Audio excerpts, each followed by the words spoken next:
Pivot টেবিলটা দেখানো হয়েছে লাস্ট ক্লাসে। বেসিক ফাংশন এগুলো সব শেষ। File, Excel file and file cell protection এগুলো দেখানো হয়ে গেছে। দেখি এটার মধ্যে কি আছে। ফিল্টার,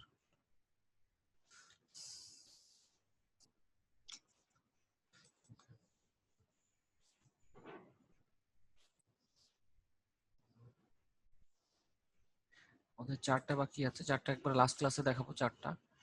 আর হচ্ছে আপনার ওকে, ফর্মুলা অডিটিংটা দেখাই আমরা। হ্যাঁ, ফর্মুলা অডিটিংটা আসলে কিভাবে করব, মানে আমরা একটা মিনিট, স্ক্রিনটা কি দেখা যাচ্ছে? Clear screen?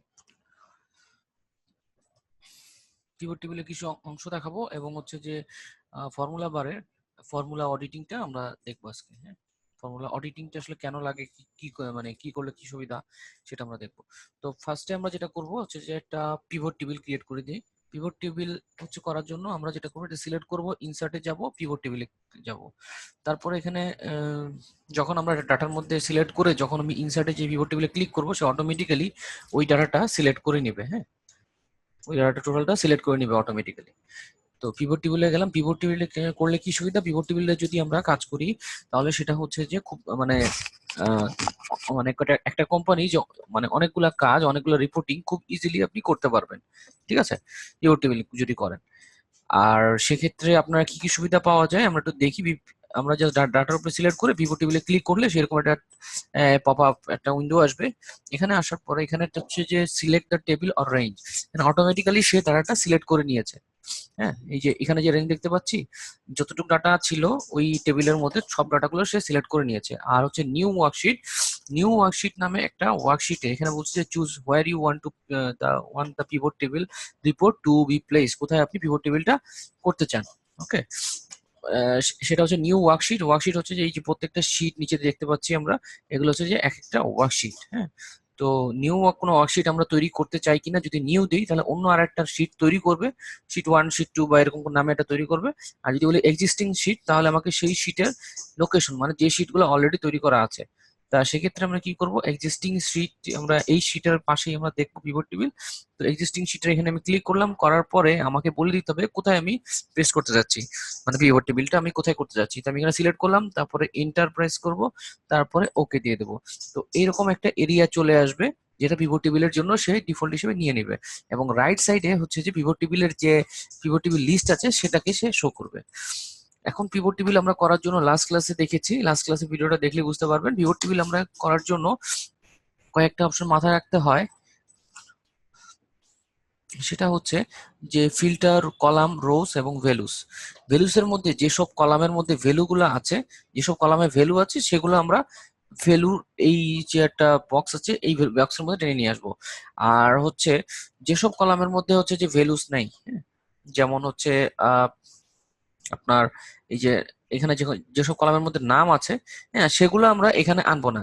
মানে এখানে আমরা আনলে কাজ করবে কিন্তু সেটা শুধুমাত্র কাউন্ট করবে। তো আমরা এটা দেখি, আমরা ধরেন মানুষের নামগুলো নিয়ে আসবো, সেলসম্যানের নাম, সেলসম্যানের সরি প্রোডাক্টের নামটা নিয়ে আসি, এবং হচ্ছে যে এইটা হচ্ছে যে কাউন্ট, মানে টোটাল সোল্ড প্রোডাক্ট হচ্ছে যে কি, সেল প্রোডাক্ট হচ্ছে কি, এখানে নাম লেখা আছে প্রোডাক্টের নাম।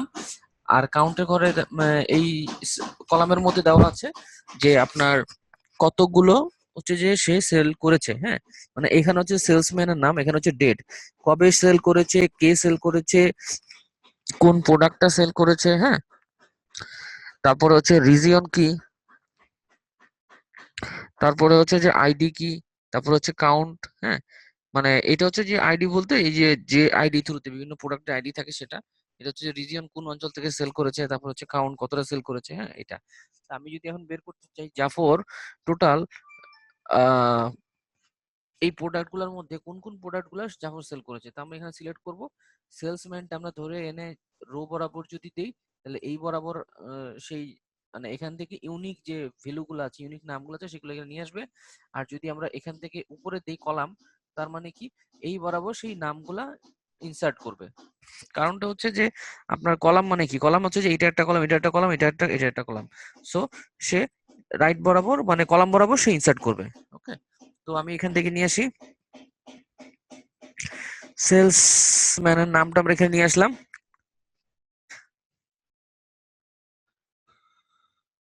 সেলসম্যানের নামটা আমি এখানে নিয়ে আসলাম। এখন আমি প্রোডাক্টের নামগুলো আমি কলাম বরাবর দিতে হবে। হ্যাঁ, কলাম বরাবর দিই যাতে আমাদের দেখতে বা রিপোর্টটা তৈরি করতে ইজি হয়।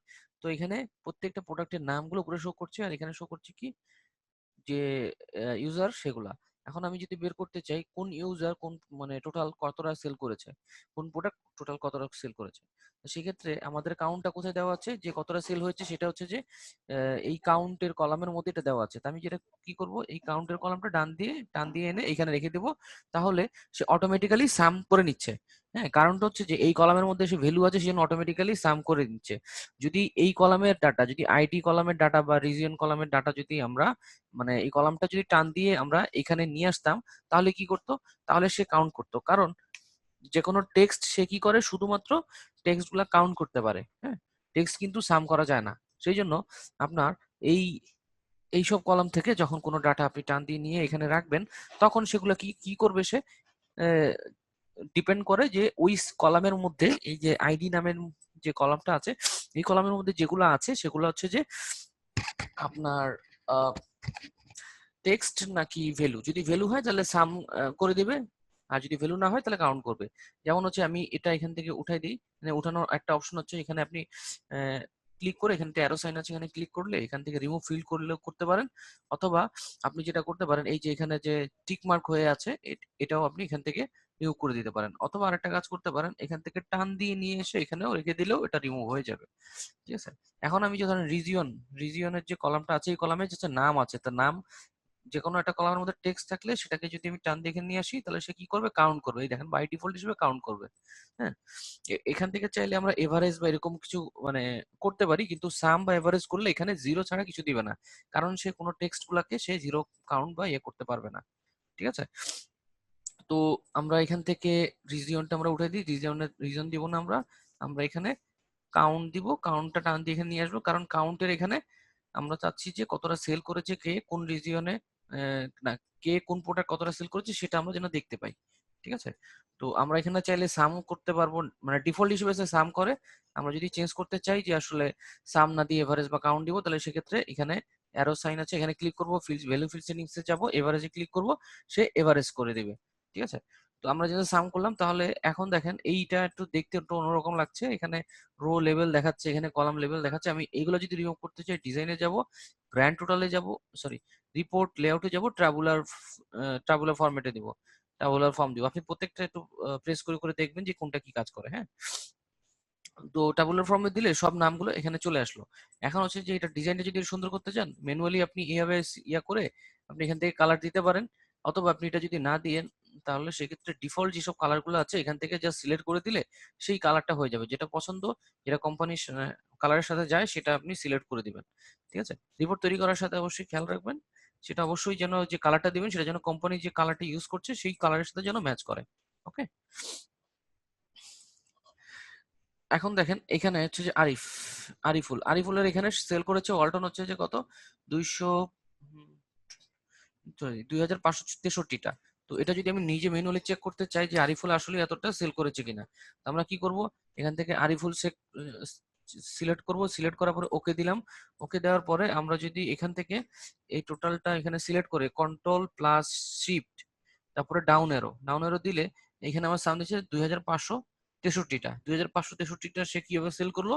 এখন যদি আপনি চান বের করতে যে 2563টা যে সে সেল করেছে, এটা টোটাল ডিটেলসটা দেখতে চান যে কিভাবে কিভাবে সে সেল করেছে, তাহলে এই যে ভ্যালুটা আছে, এই যেখানে ভ্যালুটা আসছে, ভ্যালুটা ডাবল ক্লিক করবেন, করলে ওই 263টা আরিফুলের আইটেম সে আরেকটা শিটের মধ্যে শিট তৈরি করে সেখানে সে দেখাবে যে 266টা হচ্ছে যে এই এই জিনিস।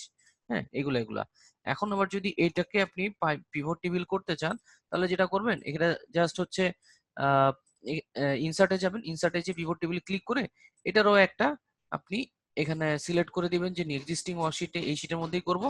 এখন আপনি যেটা করতে পারেন, ডেট দিলেন যে কোন কোন ডেটে সে ইয়া করেছে। হ্যাঁ, এখান থেকে এসে আপনি আবার সেটাও ওই সেম কাজটাই করতে পারেন। হুম, তাহলে দেখেন যে এখানে যে আমি যে সামারি ডাটা দেখছি, ডাটার এই ভ্যালুর উপরে যখন ক্লিক করছি, তাহলে ওই যে ভ্যালুটা আসলে কিভাবে আসলো সেটা কিন্তু পুরো ডিটেলসটা আলাদা করে ডাবল ক্লিক করলেই সেই পুরো ডিটেলসটা এখানে দেখাই দিচ্ছে। ঠিক আছে, জিনিসগুলো বোঝা গেল?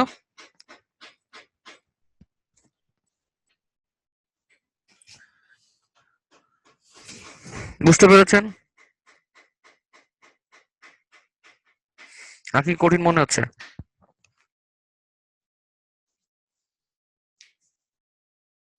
Hello,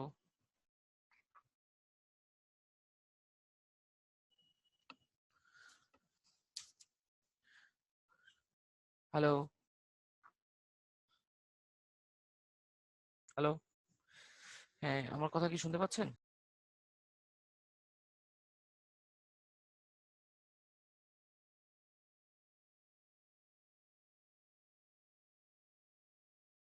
hello.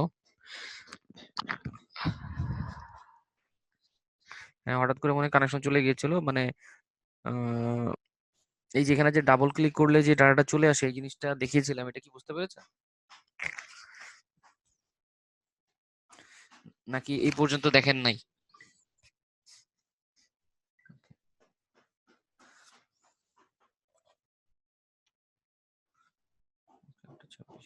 ঠিক আছে। আর হচ্ছে যে এই আহ,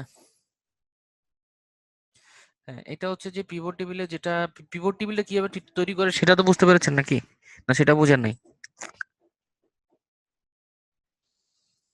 সেটা বুঝতে পেরেছেন না, মানে এই যে ডাবল ক্লিক করলে যে ডাটাটা আসে এটা বুঝতে পারেন নাই না?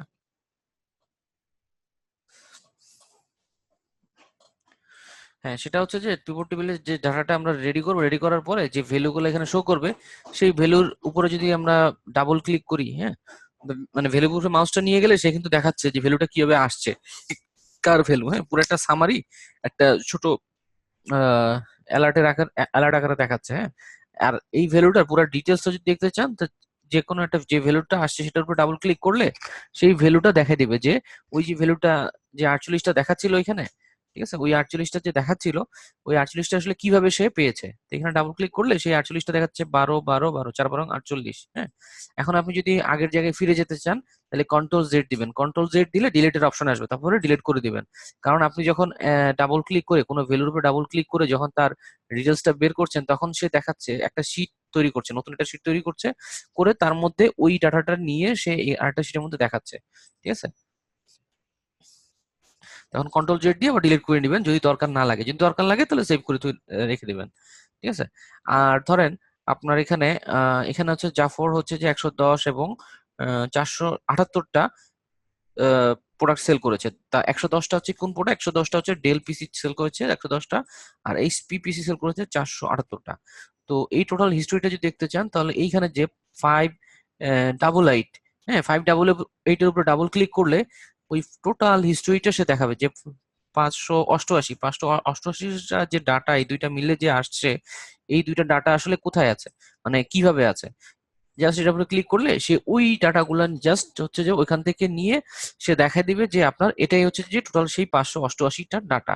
যখন দরকার লাগবে তখন ঠিক ডাবল ক্লিক করে ওই জিনিসটা কপি করে আহ, মানে আরেকটা শিটের মধ্যে নিয়ে দিয়ে দিবেন, যখন মানে এই ধরনের কাজ যদি কখনো আসে। ঠিক আছে। আর যদি আপনি এখানে এই মানে যেই ভ্যালুর উপর ডাবল ক্লিক করবেন সেই ভ্যালুটা আসলে কিভাবে আসলো, কোন ডাটা থেকে আসলো পিভট টেবিলে, সেই সামারিটা অটোমেটিক্যালি নিয়ে সে চলে আসবে, হ্যাঁ। তো এটা আসলে আপনি যেটা করতে পারছেন, এটা শুধুমাত্র ওই যখন যখন যে ভ্যালুগুলো আছে সেগুলোর উপর ডাবল ক্লিক করলেই সেই ভ্যালুর সামারির যে ডাটাটা যে থেকে নিয়ে আসছে সেই রটা নিয়ে চলে আসবে। ঠিক আছে, বোঝা গেল এটা নাকি এখনো বুঝেন নাই? ওকে। আর ফিল্টারের অপশনটা দেখাই, ফিল্টারের কিছু অপশন যেমন হচ্ছে যে ধরেন আপনি এখানে ফিল্টার করবেন কারোর নাম, হ্যাঁ।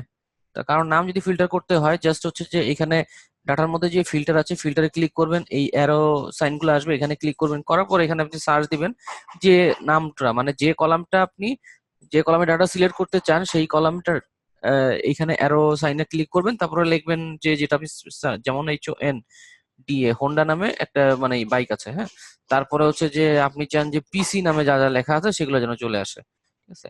তার মানে হচ্ছে যে এই কলামে যে ডাটাগুলো থাকবে, এই কলামের এই ফিল্টারের যে অপশন আছে এখানে যদি ক্লিক করি তাহলে শুধুমাত্র সে এই কলামে ডাটা সার্চ করবে, এবং এই কলামে ডাটা সার্চ করবে সাথে সাথে যেটা ফিল্টার করবে এই পাশের গুলো ফিল্টার হয়ে চলে আসবে।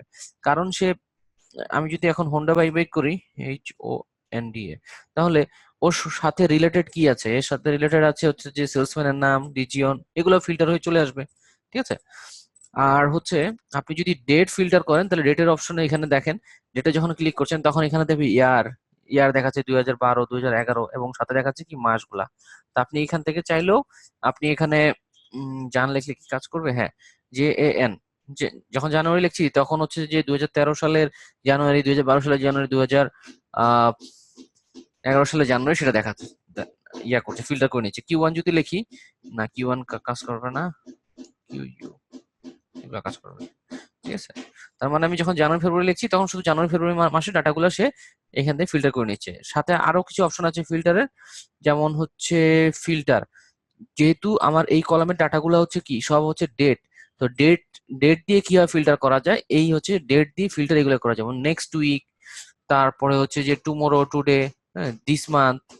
এখানে যদি আপনার ডাটাটা এরকম থাকতো যে 2-1 দিনের ডাটা, হ্যাঁ, যেমন হচ্ছে আজকে কত, নভেম্বরের 20 তারিখ, এখন যদি হচ্ছে যে নভেম্বরের মানে এই বছরের পুরো ডাটা যদি থাকতো, তাহলে আপনি এখান থেকে ইউজ করে আপনি সবগুলা করতে পারতেন। যেমন নেক্সট মান্থ, নেক্সট মান্থের ডাটা কি হইতো যদি নেক্সট মান্থে থাকতো, তারপরে লাস্ট উইক, লাস্ট উইকের ডাটা যদি আমরা চাই সেটা বের করতে পারতাম, যদি আমাদের 2018 সালের ডাটাগুলো থাকতো আজকের দিন পর্যন্ত, হ্যাঁ। কিন্তু এগুলো আমরা করতে পারছি না, কারণ হচ্ছে যে এগুলা হচ্ছে সব আহ মানে এখানে 2011, 12, 13 সালের ডাটা, হ্যাঁ। এখন দেখি লাস্ট ইয়ারটা দেখায় কিনা, লাস্ট ইয়ার দেখানোর কথা না, কারণ লাস্ট ইয়ার হচ্ছে যে কত, লাস্ট ইয়ার হচ্ছে যে 2017 সাল। কিন্তু আমার এখানে ডাটা আছে কোনগুলা, এখানে ডাটা আছে হচ্ছে 12, 13, 11। এখন আমি ধরেন একটা ডাটা আমি 18 করলাম, সরি 2019, 2018, 2018 করি, তাহলে এখন আমি যদি ফিল্টার করি তাহলে দেখেন 2018 দেখাচ্ছে, 13, 12। এখন আমি এখানে যে ডাটা ফিল্টারে যাই, এখন আমি দেখাই যে দিস ইয়ার, দিস ইয়ার যখন আমি ক্লিক করবো তখন 2018 সালে যে ডাটা সেটা নিয়ে চলে আসছে। ঠিক আছে। তারপরে যদি আমি চাই লাস্ট ইয়ার, এখন ধরেন এখানে এটা হচ্ছে